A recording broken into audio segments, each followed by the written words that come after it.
નમસ્કાર મિત્રો, સ્વાગત છે આપણે આ યુટ્યુબ ચેનલમાં. મિત્રો, છેલ્લા 7 થી 8 મહિનામાં ભાવિ શિક્ષકો દ્વારા કાયમી શિક્ષકોની ભરતી થાય એટલા માટે તાલુકા લેવલે, જિલ્લા લેવલે અને ગાંધીનગર લેવલે દરેક અધિકારીઓ, સચિવ હોય, શિક્ષણ મંત્રી હોય, સીએમ હોય, દરેકને આવેદનપત્ર આપ્યા. તેમ છતાં પણ હજી કોઈ આ ભરતીના સમાચાર આવ્યા નથી અને છેલ્લે આપણે ટ્વિટર અભિયાન દ્વારા પણ આપણી માંગણી રજૂઆત કરી છે મિત્રો.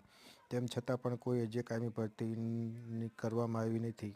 આ રોજ જ્યારે પ્રાથમિક શિક્ષક સંઘ દ્વારા એક આયોજન કરેલું શિબિરનું અને એવા સમયે આપણા ભાવિ ટેટાટ શિક્ષકે ઉમેદવારે શિક્ષણ મંત્રી કુબેર ડિંડોરને આવેદનપત્ર આપ્યું અને જણાવ્યું કે અમારી શિક્ષકોની કાયમી ભરતી કરવામાં આવે તેવી રજૂઆત કરવામાં આવી હતી મિત્રો.